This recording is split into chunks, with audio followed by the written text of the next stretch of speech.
And now to the conflict that is helping fuel these high gas prices. Overnight, a horrific Russian airstrike on a children's hospital during what was supposed to be a ceasefire, providing Ukrainians a safe zone to escape.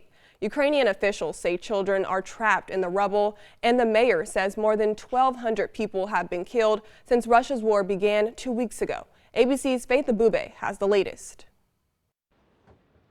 Destruction all around after Ukrainian officials say a Russian airstrike targeted a maternity and children's hospital in the besieged city of Mariupol. Parts of the hospital blown to pieces, a crater outside, while charred remains of vehicles litter the parking lot. Authorities say children are under the rubble and rescue efforts continue. The mayor calling the Kremlin's forces barbarians, accusing Russia of trying to wipe Mariupol from the face of the earth.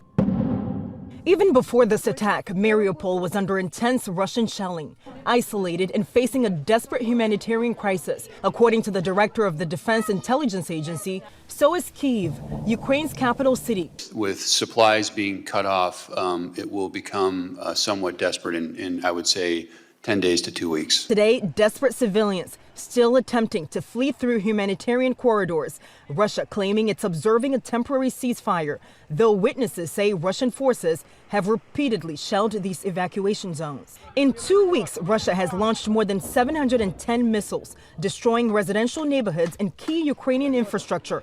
U.S. officials say Ukrainians were putting up fierce resistance. President Zelensky saying his people won't surrender. Meanwhile, the U.S. and Poland still at odds over supplying Poland's MiG-29 fighter jets to Ukraine.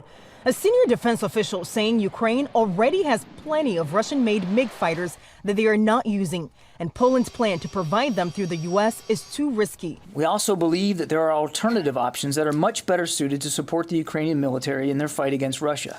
And a senior defense official tells ABC News U.S. Patriot missile systems requested by Poland to shoot down incoming missiles have been delivered. They're manned and will soon be operational. In Washington, Faith Abube, ABC News.